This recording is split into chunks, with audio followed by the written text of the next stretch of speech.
네, 안녕하세요. 정고수의 땅 따먹기 정진관입니다. 오늘은 3기 신도시 추가 교통대책 발표에 따라서 남양주 왕숙과 고양시 창릉에 대해서 알아보도록 하겠습니다. 보시는 포인트는 어디에 교통이 집중되고 어느 쪽의 아파트가 가장 많이 오를지 그 노하우 샅샅이 알려드리도록 하겠습니다. 부동산은 무조건 교통 플러스 인구죠. 교통이 좋은 곳에는 사람이 많이 들어가게 되어져 있고 사람이 많이 몰리는 곳에서는 교통을 넣어주게 되어져 있습니다. 오늘은 이러한 순서로 진행을 하도록 하겠습니다. 첫 번째, 부동산의 나무와 숲을 보는 방법, 즉 큰 틀에서 어떻게 움직이고 있고 작게 보면 어떻게 세세하게 움직이고 있는지에 대해서 알아보도록 하겠고요. 두 번째와 세 번째는 고양 창릉 신도시 그리고 남양주 왕숙 신도시에 대해서 알아볼 건데 그 기준점은 2020년 12월 29일 날 나온 국토교통부 추가 교통대책막 발표 자료를 기준으로 말씀드리도록 하겠습니다. 이 자료 면밀하게 분석했으니까 끝까지 들어봐 주시기 바라고요. 내 소중한 자산 정말 열심히 일을 시킬 수 있는 조건 다 갖췄어요. 그러니 경청해 보신다면 어쩌면 내 소중한 자산 엄청 많이 올라갈 수도 있지 않을까라고 정고수 감히 말씀드리도록 하겠습니다. 출발하겠습니다.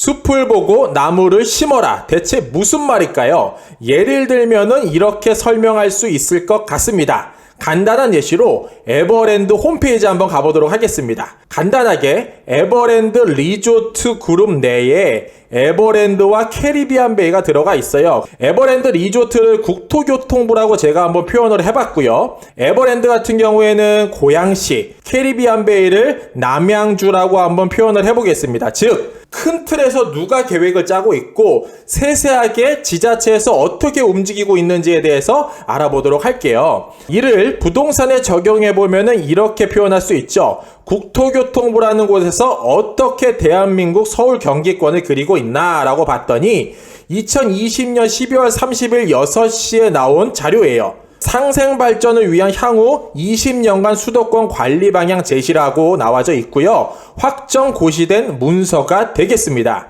이 자료 언제까지 유효할까요? 2040년까지, 즉 오늘날부터 20년간의 서울 경기권의 움직임 가장 큰 틀이 이 자료다라고 말씀드릴 수 있고요. 크게 5가지 축으로 서울 경기권을 구성한다고 이야기를 해요. 보면은 서울이라는 이 중심 지역은 글로벌 허브라는 존으로 구성이 되어져 있고요. 그 북쪽에는 평화 경제벨트, 동쪽에는 생태 관광 휴양벨트, 아래쪽에는 스마트 반도체 벨트, 서쪽에는요 국제 물류 첨단 산업벨트라고 이미 테마는 정했어요. 이를 에버랜드 리조트 맵이라고 제가 한번 이름을 지어봤습니다. 자, 에버랜드 리조트 가면 이러한 종이 한 장씩 나눠주죠. 이 지도를 면밀하게 살펴보면은 어디로 사람이 몰리고 어디에 어떤 시설이 들어가는지 알 수가 있게 돼요. 이러한 국토교통부의 큰 가이드 맵을 먼저 보시고서 투자하시기를 권면드립니다. 조금 더 지역별로 큰 틀에서 자세히 나온 지도는 없을까요? 그 해당 문서 맨 끝 페이지에 이러한 게 나와져 있어요. 빨간 색깔 같은 경우에는 과밀억제 권역 나와져 있고요.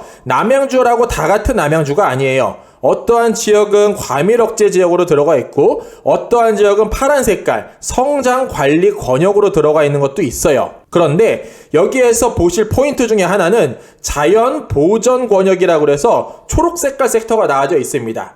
이 지역은 사람이 많이 몰리는 시설, 즉 인구 집중 유발 시설을 넣기에는 상당히 제한되더라라고 이 문서를 보면 확인이 가능해요. 내 소중한 자산 투자를 하려면은 사실상 이쪽 지역은 조금 고려해 볼 필요가 있지 않을까라고 감히 제안드리도록 하겠습니다. 자, 오늘의 주제죠. 그 중심에는 서쪽에 고양시, 동쪽에 남양주가 있고요. 서쪽에 고양시를 제가 가로치고 아래 에버랜드라고 표시해봤고요. 동쪽은 캐리비안 베이, 남양주라고 표시를 한번 해봤습니다. 3기 신도시를 보려면 먼저 숲을 봐야겠죠. 3기 신도시 홈페이지에 들어왔습니다. 보시는 방법은요. 숲을 보고 나무를 보시면 되고요. 이 앞쪽에 신도시 소개, 주요 지구 현황, 무엇이 달라지나? 요 세 개는 사실 크게 변화되는 부분이 없는 존이에요. 그래서 제가 숲이라고 표현을 했고요. 뒤쪽에 사전 청약 안내, 뉴스 소식, 자료실 같은 경우에는 꾸준하게 새롭게 업데이트가 되고 있어요. 그래서 제가 이 부분을 나무라고 한번 표시를 해봤습니다. 자, 첫 번째 주제죠. 고향 창릉 신도시를 알아보려면은 요 두 가지를 반드시 분석을 해봐야 됩니다. 기존 교통망과 추가 교통 대책 발표된 현황을 한번 알아보실 필요가 있는데 그 기준점은 2020년 12월 29일입니다. 먼저 숲을 보도록 하겠습니다. 지구 명칭은 고향 창릉 공공주택 지구라고 되어져 있고요. 면적 나와 있고 사업기간은 2029년까지 만들도록 하겠다라고 기입이 되어져 있습니다. 고향 창릉 신도시 이제 나무 한번 살펴보도록 하겠습니다. 나무를 보기 위해서 기본적으로 알아야 될 게 꼭 두 가지가 있죠. 첫 번째, 토지의 용도를 알아보셔야 되고요. 두 번째, 교통 계획을 알아보셔야 됩니다. 토지의 용도란 과연 무엇일까요? 다른 말로 하면 지목이라고도 부르고요. 전, 답, 과수원, 목장용지, 임야, 대지 등등 총 28개의 지목으로 대한민국은 구성이 되어져 있어요. 이러한 지목이 가격이 올라가는 데는 몇 가지 조건이 있습니다. 크게 세 가지가 있고요. 지목 변경, 형질 변경, 용도 변경이라고 들어가 있습니다. 이러한 과정을 통해서 땅값이 굉장히 많이 올라가더라라고 이야기를 하고 있습니다. 그러면 고향 창릉 신도시 토지 이용 계획 어떻게 나와져 있을까요? 3기 신도시 홈페이지 가면은 지구개요 기본 부상 공모 광역교통계획은 나와져 있는데 토지 용도에 대한 설명은 나와 있지 않습니다. 기준일은 2021년 1월 4일인데 현재 토지 용도가 나와져 있지 않아요. 그러면 다른 지역 또한 나와 있지 않을까요? 제가 몇 가지 다른 지역 가지고 와봤는데 남양주 왕숙 같은 경우에는 보시는 바와 같이 토지 이용 계획이 나와져 있고요. 하남 교산도 나와져 있고요. 인천 계양도 나와져 있어요. 그래서 제가 전반적으로 살펴보니까 현재 토지 이용 계획을 확인 가능한 신도시는 남양주 왕숙, 하남 교산, 인천 계양이 있는데 현재 불가능한 신도시는 고향 창릉, 부천 대장, 과천, 안산, 장성이 있습니다. 토지 용도가 어떻게 변화되는지 앞으로 이 3기 신도시 홈페이지에 어떻게 등재가 되는지 관심 가져보실 필요가 있습니다. 그렇다면 아이의 감을 잡기 어려울까요? 제가 살짝 감 한번 잡아 보여드리도록 하겠습니다. 환경영향평가정보원 시스템에 들어갔어요. 고향 창릉이라는 검색어를 넣게 되면은 이러한 게 확인이 돼요. 2020년 1월 7일자에 나온 내용이고요. 고향 창릉 공공주택지구라고 표시가 되어져 있는데 이 자료를 클릭을 하게 되면 이러한 내용이 나옵니다. 전략 환경 영향 평가라는 페이퍼가 나오고요. 이 중에서 결정 내용 공개라는 부분을 클릭하게 되면은 고향 창릉 공공주택지구 전략 환경 평가 항목 등의 결정 내용 공개서라는 문서를 확인하실 수 있으세요. 그 페이지를 면밀하게 살펴보다 보면은 이러한 내용이 확인되게 됩니다. 대안 1번, 대안 2번, 토지의 용도를 어떻게 쓸지에 대한 내용이 나와져 있습니다. 그런데 이 부분은 아직 정확하게 정해진 부분이 아니니 참고만 하시기 바랍니다. 그럼 신도시의 핵심인 광역교통계획은 어디에 물어보는 게 가장 정확할까요? 다시 한번 국토교통부 홈페이지에 들어와 봤습니다. 보도자료 내용 중에 2020년 12월달 말에 이러한 게 하나 나왔어요. 엄청나게 클릭을 많이 했고 조회수도 많이 올라갔더라. 그리고 각종 뉴스나 매스컴 부동산 창에서 가장 따끈따끈했던 자료였어요. 보니까 남양주 왕숙과 고향 창릉 신도시 교통대책이 확정됐더라라는 국토교통부 보도자료가 나왔습니다. 그 내용을 읽어보면 이렇습니다. 남양주 왕숙, 고향 창릉 신도시 교통대책 확정이다.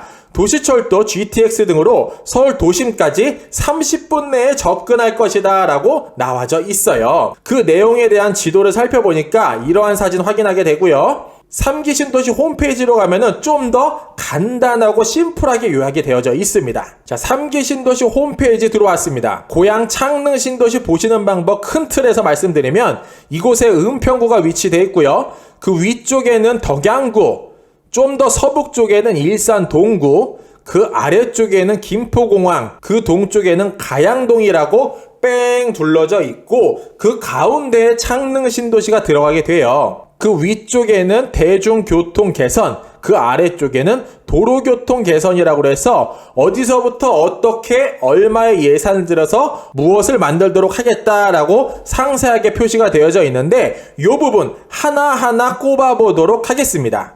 자, 먼저 가번입니다. 고양에서 서울 은평간 철도 넣는다고 얘기하고요. 예산은 1조 4,100억 원이 들어간다고 합니다. 제가 뉴스에서 자료 하나 가지고 왔는데 세전역에서부터 연결이 돼서 대곡직구 고양시청으로 들어갈 거다라고 나와져 있던 과거 뉴스와 달리 지금 3기 신도시 창에서 나와져 있는 것은 대곡을 사실 찍지는 않는 것처럼 보이긴 해요. 근데 이 부분 아직 확정된 것은 아니기 때문에 조금 더 지켜볼 필요가 있을 거로 예상이 되고요. 예산은 1조 4천억 원 정도 들여서 철도를 넣는다라고 합니다. 나옵니다.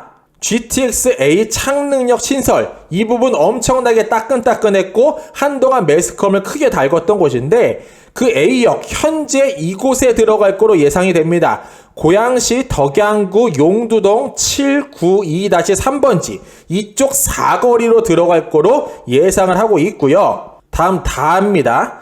대곡 고양시청 신교통수당 신설이라고 해서 덕양구 대주로 84번 길에 어떠한 변화가 일어날 거로 예상을 하고 있고요. 라 같은 경우에는 고양시청에서 식사지구 신교통수단을 만든다고 해요. 그래서 제가 이쪽을 빨간 색깔 선으로 한번 그려봤습니다. 고양시청으로부터 식사지구까지 새로운 교통편이 만들어질 걸로 예상을 하고 있습니다. 마 같은 경우에는 경의중앙선을 증차시키도록 하겠다라고 해서 기존에 있던 철도 역사 안에 차량의 수를 늘리겠다라는 이야기를 뜻하게 됩니다. 그래서 예산이 240억 원 들어가 있더라 말씀드리겠고요. 바 같은 경우에는 중앙로에서 통일로 BRT로 연계를 시키도록 하겠다라고 합니다. 예산은 280억 원 보시는 바와 같이 잡혀져 있고요. 도로가 달리다가 여기 점점점으로 되어져 있는 것을 신설이 되지 않을까 예상을 해봤고요.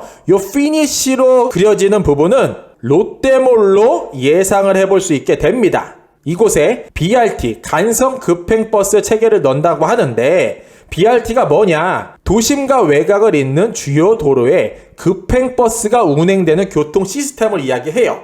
이것을 위해서 예산을 280억 원 배정을 했습니다. 다음 4 한번 보시면은 화전역 환승시설을 만든다라고 나와져 있는데 예산은 100억 원 정도 잡혀져 있고요. 이곳이 화전역이고 그 좌측에는 항공대학교 활주로가 들어가 있어요. 이 화전역 쪽에 조금 더 다양하고 좋은 시설이 들어갈 걸로 예상을 해볼 수가 있습니다. 다음 아입니다. 화전역에 BRT 정류장을 연계시키도록 하겠다라고 하는데 제가 앞전에 BRT가 뭔지 말씀을 드렸어요. 즉 화전역 쪽으로 점점점 사람이 몰릴 수밖에 없는 시설들이 많이 들어가고 있구나라는 것도 우리는 감잡을 수 있습니다. 그런데 현재 화전역 앞에 가보면은 별달리 특별한 시설이 없습니다. 상당히 많이 처져 있는 모습을 보이게 되는데 이곳일 때 앞으로 사람의 발길이 많이 들어가는 시설이 많이 몰리게 되어져 있구나라는 것을 우리는 자료로서 알 수 있게 됩니다. 다음이죠. 1, 2번 같은 경우에는 일산 서울흥로 연결과 서울흥로 부분 확장이 진행된다고 해요. 그래서 제가 로드뷰 가가지고 시점과 종점을 한번 눌러봤어요. 그랬더니 시점 같은 경우에는 원흥 창고 인근 부지로부터 시작이 될 거로 예상이 되고요. 종점 같은 경우에는 백마로 502번 길과 더불어 고일로 사거리 인근 쪽으로 종점이 들어가지 않을까, 이 부분에 도로가 좀 더 넓어지고 새로운 것이 들어가지 않을까라고 예상을 해볼 수 있게 됩니다. 다음 3번입니다. 중앙로에서 제2자유로를 연결을 한다고 합니다. 이곳을 이렇게 표현해 볼 수 있을 것 같아요. 경의중앙 화전역 가로치고 한국항공대역이라고 표현되어 있는 이곳부터 현천 IC 부근까지 새로 도로를 넣는다고 하는데 도로가 어떻게 들어갈지 사실 저는 감이 잘 오지 않아요. 그 이유는 화전역 좌측에는요 활주로가 들어가 있고요. 그 아래쪽에는 항공대학교가 들어가 있어요. 이 일대에 도로를 새로 넣겠다고 하는데 첫 번째, 도로 밑으로 들어갈 것이냐, 두 번째, 그 도로가 지상으로 연결될 것이냐, 세 번째, 활주로랑 항공대학교를 뚫고 들어갈 것이냐, 요 세 개 중에 하나로 만들어질 것 같습니다. 보시는 방법은 요 빨간 색깔 선이 될 것 같아요. 요게 3번이고요. 요 3번을 따라가면은 중앙로, 제2자유로 연결로라고 나와져 있습니다. 요 일대의 도로계획 어떻게 생겨질지 한번 자세히 알아볼 필요가 있고 시간을 가지고 지켜볼 필요도 있을 것 같습니다. 다음 네 번째입니다. 수색교 확장된다고 이야기를 하고 있고요. 그 예산은 135억 원 잡혀져 있습니다. 다음 5번입니다. 간병분로를 확장시킨다고 이야기를 해요. 그 예산으로는 450억 원 정도 잡혀져 있고요. 보시는 방법은요. 난지 캠핑장이 이쪽에 위치를 해 있고 현재 서북 쪽 같은 경우에는 12차선으로 구성이 되어져 있고요. 그 아래쪽에는 10차선으로 구성이 되어져 있어요. 그래서 10차선을 12차선으로 확포장할 것으로 예상을 하고 있습니다. 이 서류상으로도 10에서 12차선으로 확포장할 것이다 라고 쓰여져 있습니다. 다음 6번입니다. 덕은 2교차로 개선을 한다고 하는데 이곳 예산은 40억 원밖에 잡혀져 있지 않아요. 보시는 방법은 이렇습니다. 덕은 2교차로가 이곳에 위치되어 있고요. 그 동쪽에는 상암 월드컵 아파트가, 그 서쪽에는 고양 덕은 중흥 S클래스 파크시티가 위치해 있습니다. 그래서 요 일대 40억 원 정도 예산을 들여서 교차로가 개선될 것으로 예상해 볼 수 있게 됩니다. 다음 7번입니다. 서울 간선도로 TSM을 적용시키도록 하겠다라고 하는데 TSM이란 교통체계 개선 사업을 의미해요. 요 내용을 자세히 한번 읽어보면은 특별히 도로를 넓히거나 새로 만들겠다라는 것을 뜻하는 게 아니라 기존 도로에 들어가 있는 교통 시스템을 조금 더 업그레이드, 즉 매니지먼트 하도록 하겠다라는 것을 의미하게 됩니다. 그래서 전체 교통망 예산 중에 가장 작은 35억 원의 예산이 배정돼 있습니다. 그러면 제가 지금 자세하게 보여드렸는데 전반적인 큰 틀에서 한번 그려보면은 이 광역교통망 대책 중에서 어디로 깔때기처럼 사람들이 몰릴 수밖에 없는 구조가 만들어지는가를 한번 살펴볼 필요가 있어요. 첫 번째 섹터는 고양시청이 있고요. 보시는 바와 같이 1번, 가 등등 많은 교통이 집약되어 있는 것을 볼 수가 있어요. 두 번째는 요 화전역 인근에 3번 등등 많은 교통편들이 들어가 있고 개선되고 있는 것도 우리는 알 수 있게 됩니다. 마지막으로 고양 창릉의 핵심이죠. 요 나번 섹터, GTX A 노선과 더불어서 다양한 교통편이 들어가는 이곳 일대 앞으로 주목해 보시기 바랍니다. 자, 이어서 남양주 왕숙지구 출발하도록 하겠습니다.